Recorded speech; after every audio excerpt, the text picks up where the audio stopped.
Hey everybody, welcome. I hope you're having a great time at Unreal Fest. We've got a great little chat today. It's getting a nice intimate group, so if you guys want to come forward, feel free. Today's panel, we're going to talk about real-time animation and really that journey into the adoption process. My name is Rob DeFilia. I'm the Senior Business Development Manager for Film and TV at Epic.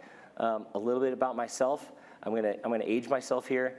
I started in 1998, that old story of some college buddies, and started in our basement with Maya 1.0. Coincidentally, Unreal was released that same year, and back then, we, as a small team, we really kind of saw the potential in game technology and real-time technology. We were experimenting with real-time shaders, but it just wasn't quite ready. So fast forward a little bit, moved to New Zealand, started our own large animation facility there. We're just doing work with studios like Nickelodeon. Then I jumped out of production, joined the team at ShotGrid and Autodesk for a few years. And then I like to feel like I came home to Epic Games, been watching this journey of real-time technology and really have seen it mature and see how game engines are really being adopted. And that's my role at Epic, is to help studios adopt Unreal Engine. So set the table a little bit. The last few years, there's been a real unprecedented demand for content, and that content has changed from how we create it to how we distribute it, and certainly how we consume it. And real-time technology is really having a big impact on that.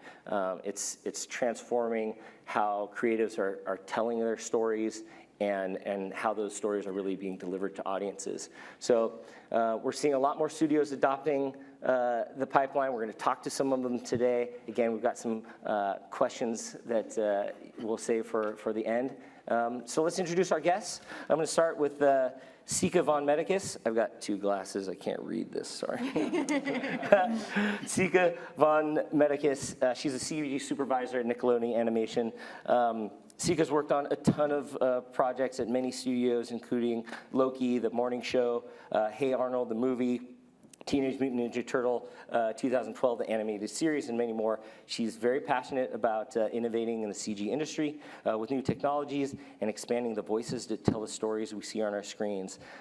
When she isn't clicking around 3D software, Sika can be found playing video games, hopefully Fortnite, with her friends, and playing with her 3 dogs or tending to her vegetable garden. So Sika and the team at Nickelodeon is working on a new series called Max and the Midnights. That's about all I can tell you about it. But keep an eye out. We can't show anything, but keep an eye out for the next few months. It's going to be amazing. So this is their first Unreal show. Next up, Jalil Sadul.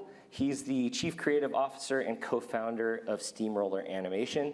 Jalil's been in the industry for over 19 years as a professional animator, creative director. He co-founded Steamroller Animation in 2015, began his career at Rhythm and Hues, working on the Chronicles of Narnia, The Lion, the Witch, and the Wardrobe. He was down in New Zealand as well, at Weta.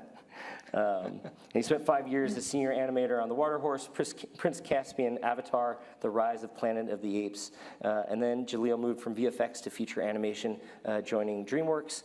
And then under the Steamroller banner, Jalil's been working as an animation director on multiple projects, including Rise of Tomb Raider, Dauntless, Fortnite, Mortal Kombat, Cyberpunk, Horizon Forbidden West, among others. Steamroller, we're going to talk more about today, is producing an original content called Spice Frontier, and it's all in Unreal Engine. We'll take a little sneak peek.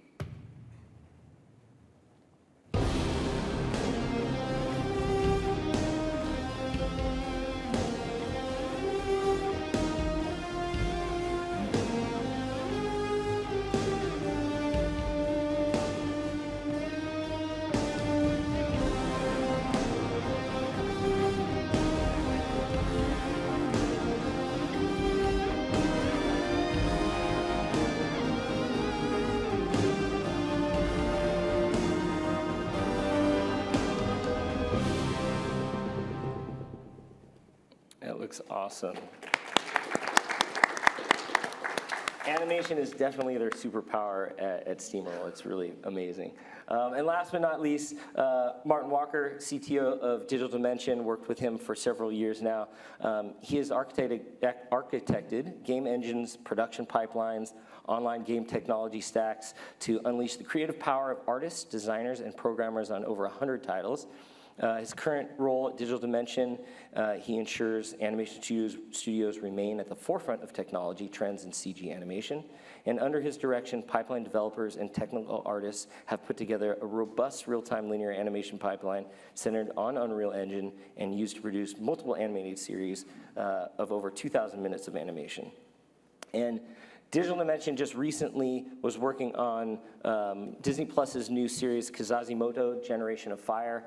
If you haven't seen it, episode 6, Mukudzi, hoping I'm pronouncing that right. Mukudze is all done in Unreal Engine. It looks amazing, really great style, and we'll talk more about it today. Welcome, Martin. So welcome, everybody. And we're going to take a little look at their demo reel so you can see some of the shots.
Awesome. Well, welcome everybody. All right, so before we jump in, it's important to say, Unreal Engine, it's not a silver bullet, and when you're dealing with pipelines, pipelines are hard. Anyone who's worked on a pipeline, so changing your pipeline is a big task. Starting up a pipeline in Unreal is a big task, but sometimes we say you got to take 2 steps back to take 5 leaps forward. So we're going to hopefully hear about some of the benefits and the challenges today. Each of you is at a different stage in your journey. Sika, I want to start with you. You guys are in the thick of it. You're mid-production right now. Tell us about the show a little bit, and tell us, what was it about this show that made you want to take that leap and go to real time? Yeah, so we're making Max in the Midnights. It's a 20-episode, 22-minute each serialized show, and we're doing previs in Unreal, and our final output in Unreal, we're animating in Maya. The ultimate thing that really made us go into Unreal was really born out of a desire to push creativity in linear content. Our showrunner, David Skelly, comes from live action, and he worked at Henson for a really long time. And he really wanted to bring that feeling of being on set and being in that real world. The style of our show is stop motion, so we really wanted to bring that feeling that we're all on a stop motion set, but in CG. And in order to do that, we all know we've worked with Maya, we've worked with other DCCs, it's just a little bit clunky. And he started looking into using cameras, the camera tools in Unreal, and how reactive and responsive it was, and just how you could do something immediately and get a result that was, ready to go. So yeah, he hired me and said, let's do Unreal, and I was like, yeah, this is exciting. Let's push the boundaries of animation together. I love it. We're going to come back to that creativity side in a little bit. Martin, Digital Dimension, you're kind of one of the old OGs when it comes to real-time technology. You've released lots of shows, the recent release on Disney Plus. From Zafari days to today, I know you were really integral in pushing and architecting that pipeline. You know, what led to that decision? What made you push so hard to get Digital Dimension to real time? Well, funny story, when I was building game engines about 20 years ago, we started talking about using game engines to do animation shows. So the promise of real time meant faster iterations, faster review cycles, and faster renders as well. You know, bringing all the artists together in one environment essentially to start working on stuff. So the promise for us, and what I've been pushing for the last 4 years at Digital that I've been there, is trying to bring more artists into the game engine environment to do real time, to do iterative work, to do parallel work as well, as opposed to the traditional waterfall scenario we have with traditional pipelines. And that's helped us a lot in improving the quality faster and getting faster results out there for our clients. That's great. Jaleel, you're working on your first project as well. Yes. Spice Frontier, original IP. You did a short on this not too long ago. Yep. It got a lot of awards. It was very, very well received. It was in your traditional CG pipeline. Why the heck would you choose to reinvent the wheel? This is kind of a two-part question, because from a creative standpoint, there had to be a reason, but you also, as a co-founder and owner of the business, talk us through, like, what is that decision as a company? What is that business motivation to take on such a big task and change a pipeline? Yeah, well, Tim Sweeney is very scary and convincing. No, we didn't want to reinvent, the wheel, but we, as company owners, we have to look at, 5 years down the road, 10 years down the road. It wasn't just a simple fix. But, we looked at, cost effectiveness was a huge part, of this for us. We are at the very start of building a pipeline. So for us, do we build a linear pipeline where we have to build tools for each, software to talk to each other, which is very costly? Or do we just open a tool, board in it all the way to final look? Well, that was the dream, right? And we were easily convinced by our team that that's what we should do. And it has been a difficult journey, but it's really exciting now that we are able to watch. We are also experimenting with animation right now, in a sequence in Spice Frontier. It's not easy, but 5 years down the road, it's going to be incredible. And now we can do everything in one software. That's super cost effective for us. Yeah.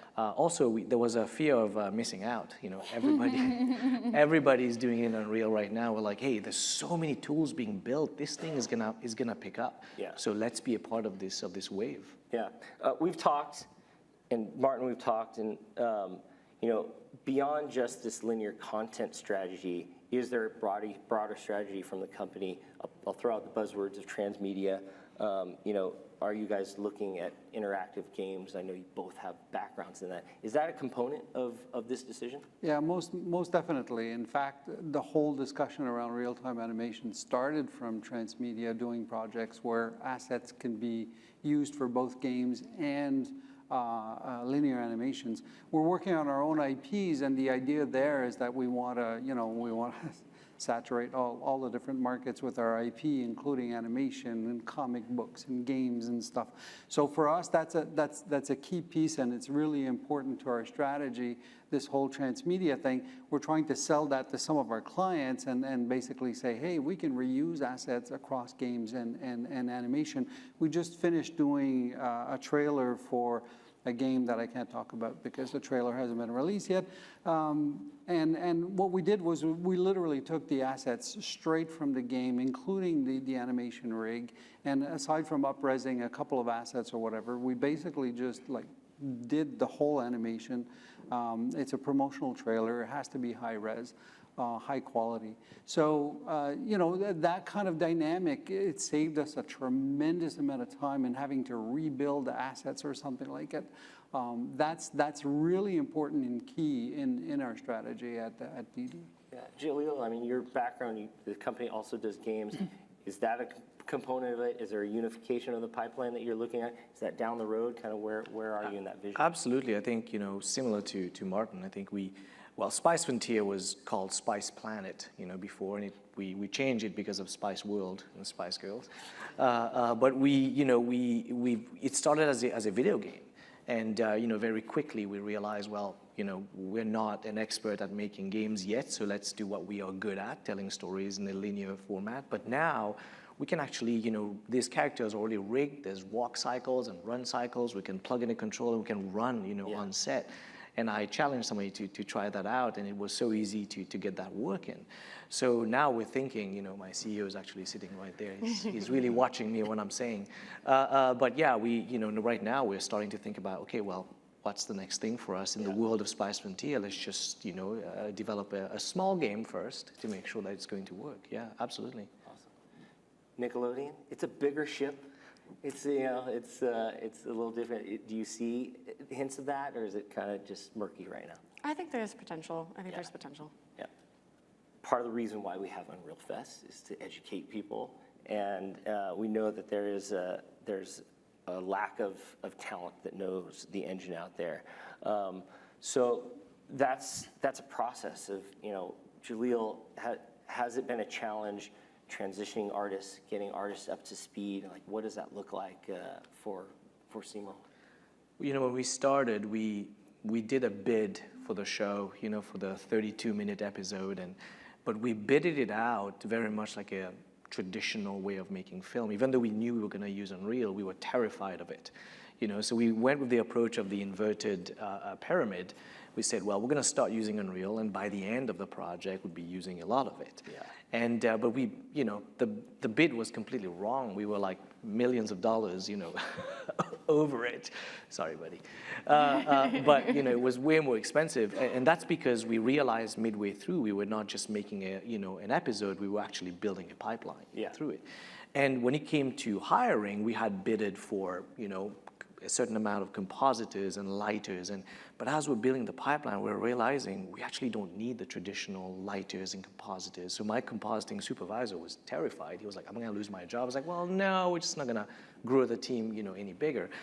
But we started hiring more generalists, Unreal generalists, and there's a democracy in filmmaking right now where you see a lot of kids, staying at home and using Unreal and doing really, really cool stuff. So we're finding a lot of generalists that have expertise, have the eye for lighting, or the eye for compositing, or the eye for specific things like effects. So we're finding this talent and bringing them in the industry, and they're joining our team and helping us quite a bit to build this. It's a fresh, new pipeline. Yeah. That's awesome. Martin, you guys have been at it longer. Has that job description, has that team makeup changed, and have you gotten to a good rhythm of onboarding artists to the new pipeline? Yeah, not so much. So we came from a traditional pipeline. We did traditional CG originally using, Redshift and V-Ray and stuff like that. So, and we do episodes, episodic stuff. So we do 52 episodes, 11 minutes, 600-700 minutes of animation that we have to produce, like 15 minutes per week or something like it. So it's a big machine to get the switch to this new paradigm. So, and all the artists that we had came from the traditional pipeline. So they had to be not only trained on using a new tool, which is Unreal, but sometimes different approaches that are more in line with what we do in games, right? I'm thinking about lighting. Sika and I had a conversation about lighting a couple of weeks ago, and it's different, like in traditional, they can use 200 lights to light a scene or whatever, but in a game engine, if those lights overlap, it just explodes. So they had to learn to redo lighting based on real-time dynamics, essentially.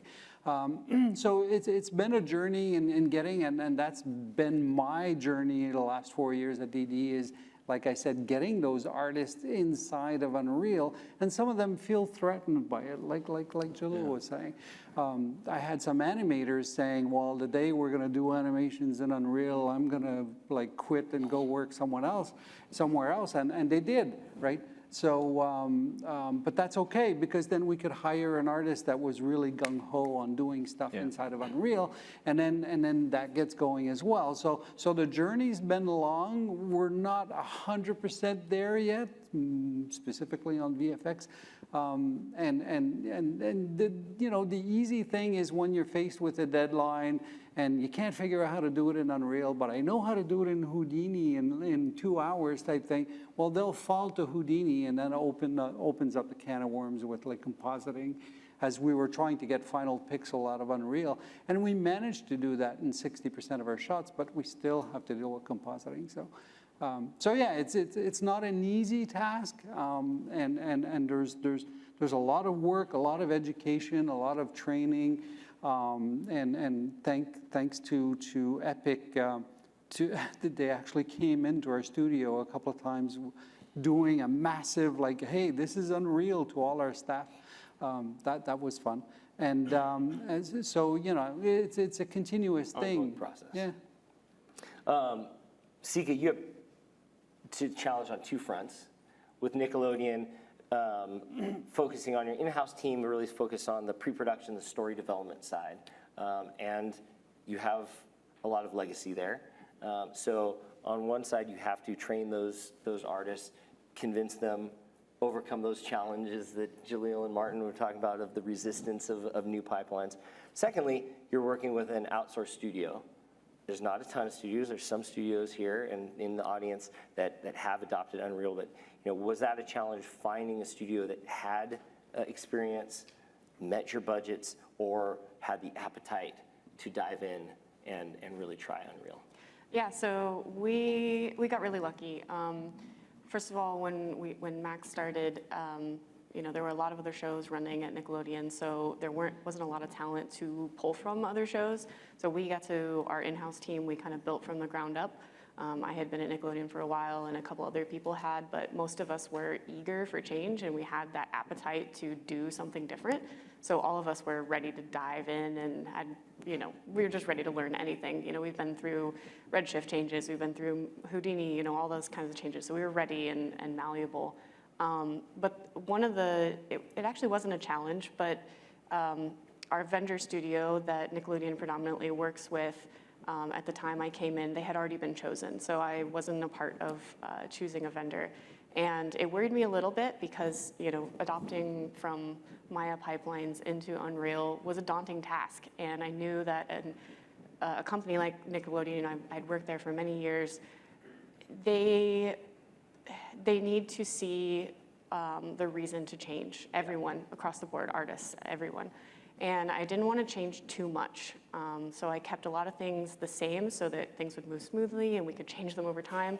So our animation pipeline, our rigging pipeline, things that were, the institution, I left alone. Yeah. And we worked on adopting our previous pipeline, which was all the internal team, and that was the easiest thing. We could hire fresh and build the pipeline ourselves. And then when I went to the vendor studio and said, we're going to do Unreal, they probably sweat a little bit. But I'm really impressed, honestly. We work with a studio in India called Eccentrics, and they just knocked it out of the park. They were so excited. At first, they were like, I don't know what we're doing, and then they started to get a taste for it, and it just took off. They built their whole pipeline themselves. They built a whole studio to work with Unreal, and when we visited last year, they were like, this is amazing. We never want to work in anything else. So I think quickly, despite all of the challenges, there were many, times of debugging things and deciding if we're going to move from 4.2.7 into 5.1, and just trying to make sure we keep up with the schedule and the budget. There were times where, we sweat a little bit, but ultimately, I think the team really sees the quality and the ability to push what we're doing even further than traditional Maya or traditional workflows. And I think as far as hiring, I just want to touch back on that, and hiring our internal team. We sought out, when we first started, the industry was booming and there wasn't a lot to hire from. And so we sought out a lot of younger artists who maybe had just been in the industry for a couple of years, had learned Unreal in college, and were eager. And I think that was the best thing that we could do, because we got a lot of really talented and motivated young artists and older artists. And you know, we honestly, we went with the message, none of us know what we're doing.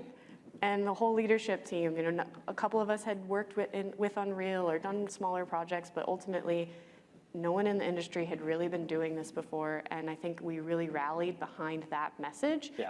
And we were like, there's documentation, there's learning materials, we can talk to Rob and Michael, and we'll figure it out. We'll get this. And now we're here, and we've finished 2 episodes, and our show's looking amazing, and I can't wait to share it with you. And what is it called again? It's called Max in the Midnights. And what is it about? Oh, well, all right, we'll do You it. can't talk about it. I can't talk about it. Well, I can tell you, because it's based on a comic book by Lincoln Peirce, so that's public.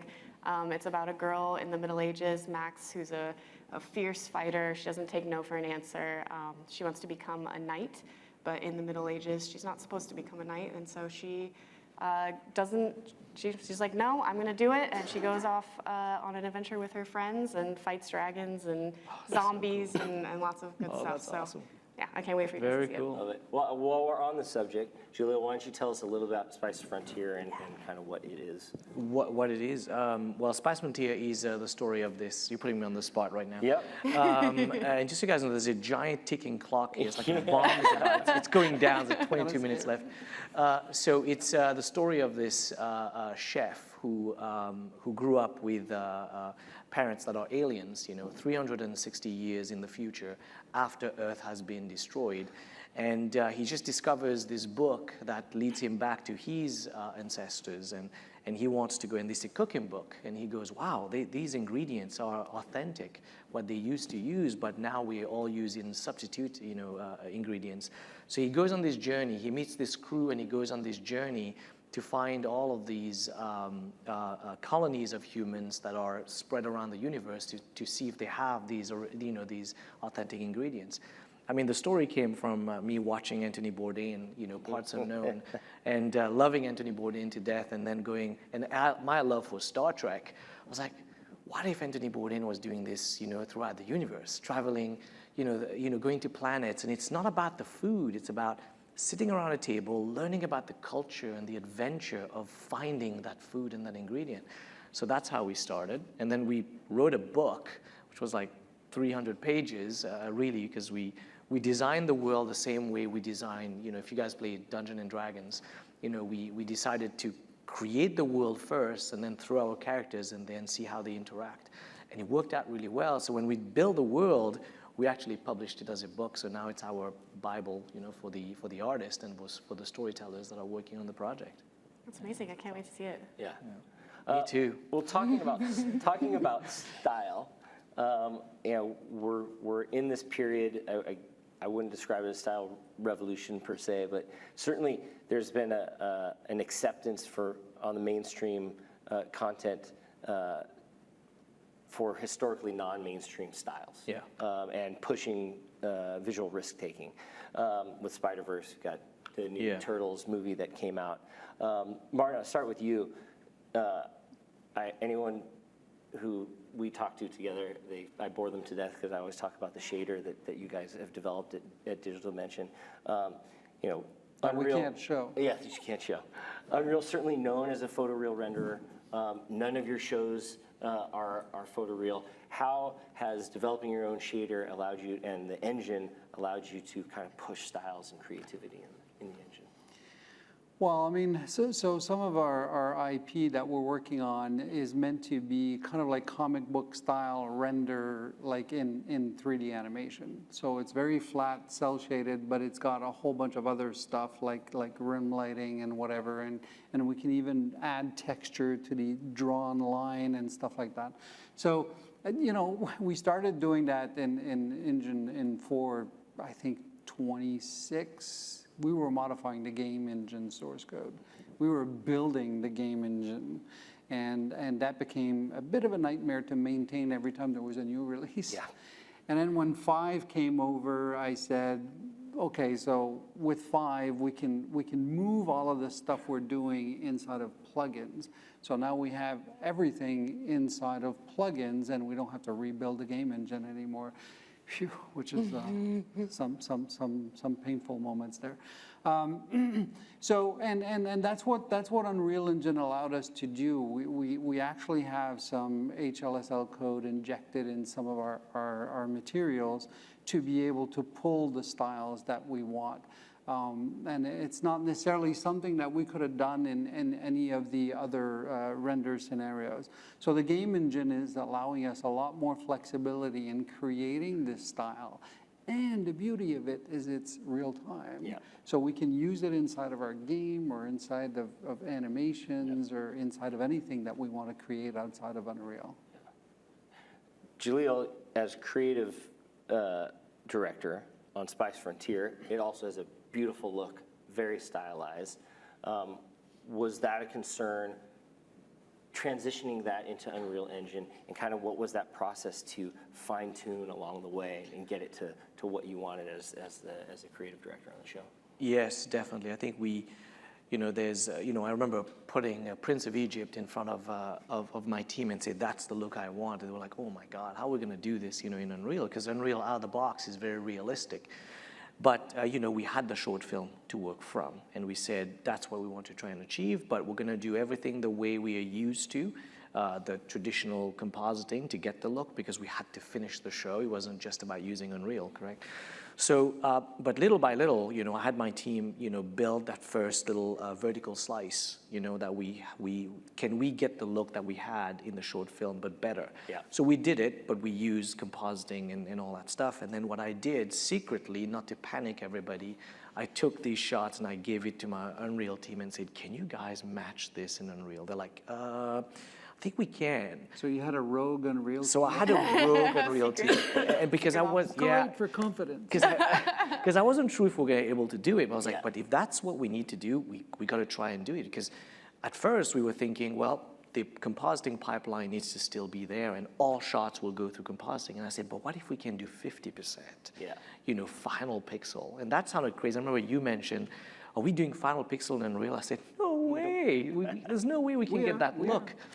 But so that team went for like 3 weeks, and they took everything and they matched it, made it look better. Yeah. So I was like, oh my God, this is real. So now we have about 70% final pixel, in Unreal, and looking like that. We had to develop our own rim light tool, and because rim light, when you use realistic light, it bounces off, every little edges on your body. And I was like, no, I want it to look like Prince of Egypt. Yeah. And they built the tool, and it's looking really good. That's awesome. Same, Sika, Nickelodeon has always pushed the boundaries on 2D, SpongeBob, 3D shows, always very stylized, really fun. Was that a challenge? I mean, you fortunately had a creative director that came in and was excited about it, but did you have to convince your executives? And then once you were in there, did you find that creative freedom? Was it hard getting to that place where you could test and reach the look that you ultimately wanted for Max? Yeah, I think there was a little bit of convincing for sure, as there was in any new pipeline and new development. But we just kept doing what we knew was going to work, and we all had that hunger and that drive to do something new, and we saw that Unreal could push us into that direction. And so one of the things that we found is, we're doing a little bit of what Unreal does best, which is live action. We didn't, or not live action, but real world materials and reality. It's just on a smaller scale. Yeah. And it's still very stylized. It still, looks cartoony, but it's based, it's tangible and like a handcrafted world.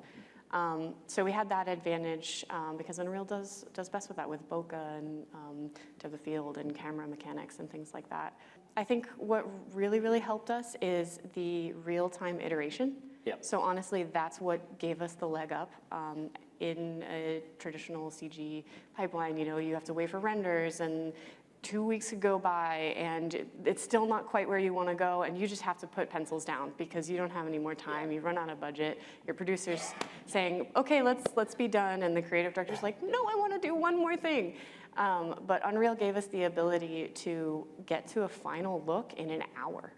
We could sit with our look development lead and tweak some textures and, just pop back and forth from Painter to Unreal and show our creative director, the final pixel of what a character is going to look like in a matter of minutes. Yeah. And that honestly changed the game and pushed the quality of our show beyond anything that we have, going on. And I think ultimately that has been, the best thing that we've run into for Unreal. Little anecdote there, same scenario. We were doing a short little demo for like a pilot for one of our clients. And we get the final render in the hands of the client after all their approvals or whatever, and the client says, yeah, I'm not sure about the lighting. Can we change the lighting to do this? And within an hour, we had a new render with the new lighting, and the client went, already? I thought it would take like 2 weeks for you guys to produce this. No, we can pull it off relatively quickly. But the cost is still the same. Yeah. That's it. It's not cheaper. It's not Right, cheaper. That creative iteration, that speed, it's exciting. It's a change, and you have to kind of change your supervisors and directors and their perspective. You have to change your producers a lot. Jaleel, how was that for you as creative director? What was your review process? How did that shift from what you're used to kind of what you're doing on Unreal? Was there a big change there? Yeah, absolutely, and I don't have the answer because we're still in the process of making it, and things are shifting quite a bit. But in a traditional pipeline, you do your storyboarding, then you go into then you start to spread. Okay, well, you go character design, and you do the modeling and the rigging, then it goes into layout, animation. But we're at a point now where we started that way. Yeah. But using Unreal, when we get to a second sequence that are using the same environment as the first sequence we did, now in layout, I'm actually seeing lighting, and the effects team can actually start working. All of a sudden, I used to look at effects at the end because animation needs to be wrapped up. Yeah. Now I'm seeing effects done in layout. And it's blowing my mind. I'm like, oh my God, this is happening much sooner. So we are shifting, our review process, all the time. So I don't know what it's going to look like, in the end, but I think it's going to be evolving through projects where now you'll be able to start doing it the traditional way, but midway through projects, you'll be able to gain efficiency because you build all these assets and all the environments that you can reuse for future stuff and look at final look sooner. Yeah. That process is evolving. Is it hard as a director, though, to then, one, get your mindset around, okay, I'm seeing stuff sooner. Stuff still may not be final. Is there a confusion, like, what am I looking at here, and what am I supposed to be putting notes on? Yeah. So can you go down tangents that you shouldn't, where it's saying, like, we're trying to bring it back, we're talking about animation, but you've got lighting and effects. Or, how is that evolution? Absolutely. I think I fell in that trap, recently. They showed me the sequence and they had to caveat, don't look at the animation. But because the animation director. Yeah, I was like, but I want to look at the animation. But the animation was like a second pass animation. So the animation team, they were not ready to show. Right. But they had published it, so the Unreal team picked it up. So now I'm looking at finalizing, going, well, the animation is not great. It's not working that well. Don't look at the animation. But it's been amazing, really, to have that flexibility to see things much, much earlier. And I'm learning myself, to do this. Like we did, usually we would have a pass for dust particles and stuff like this. And I told them, I said, I thought Unreal, you could do it in real time. They're like, well, yeah, you just tell us where you want the particles. Yeah. So I sat down. Now we have a hands-on review process where I sit down with the Unreal team and they move the particles. Do you want it here? No. Do you want it here? Yes. Finaled. Yeah. Like we just finally shot by doing it, and it's incredible. Instead of going back and forth Instead of back and forth for days, yeah. I just tell them exactly where I want it, move it, yep, right there. Yeah. How is that process similar on Nickelodeon? And Martin, like you from a technology standpoint, are you educating the supervisors or directors? Where is that coming from? Yeah, so that flexibility is there, but the producers hate it. Yes. I keep using the example because in games, and I mentioned that a couple of times, in games we just iterate the hell out of it until we run out of time and or money or both. And then we say, yeah, it's good enough, and then we ship it. And I'm trying to push that inside of this animation pipeline in a very traditional animation studio. And some people just don't get it. They say, well, when am I going to see results? Well, you're going to see results iteratively. Yeah, but it's broken results. Like, don't look at the animation, don't look at the lighting or whatever. And then they say, when am I going to get your final shot? Well, you're probably going to get it at the same time, but I bet you it's going to look better. But it's a hard sell, right? It's a hard sell to some people. I was talking about like doing interactive reviews rather than rendering turntables. We're still rendering turntables out of Unreal for some of our clients because that's what they're used to work with, right? Yeah. So, but sitting them down in front of a computer or in a shared session or whatever and walking through it inside of Unreal and the creative saying, oh yeah, I don't like the color of that light there. Oh yeah, we'll change it right away. Oh wow, that's really cool. As opposed to looking at a rendered shot, taking a note, sending it to the artist, getting the artist to fix it, and then coming back with a new render and realize, oh yeah, the artist didn't fix the right thing. So go through that cycle again. So we can save a lot of time by doing that dynamic type of review. Right? You make animation sound like it's a very slow, painful process. It is to me. It is to all of us. So we do a little bit of a similar pipeline. From the start, we knew we wanted to kind of flip the pipeline on its head, and we still kind of have a little bit of a linear workflow because we work with our vendor studio, and they're used to doing it a certain way, and there still is, unfortunately, that shipment back and forth because they're in another country and they have to deliver us assets and images and things, and we can't just walk into their offices and view things on Unreal. So we start with our script, and then we build our assets based on the script, and then all of our assets are final by the time they get to our story. We save some assets for after, things that are going to be malleable and developed in the story phase. But everything gets delivered to our previs team pretty much final, and they block it out. They film on basically final assets.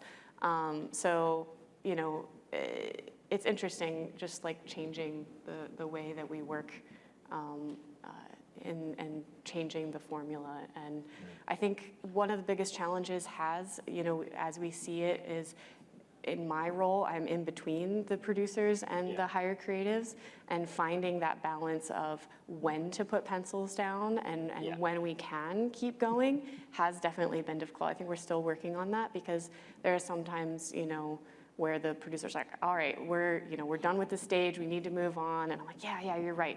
And then, but you're like, well, wait, actually we can squeeze it in right here, so it's hard. Yeah. But I think that's any production. I don't think that's unique to what we're doing, and I don't think that's unique to real time either.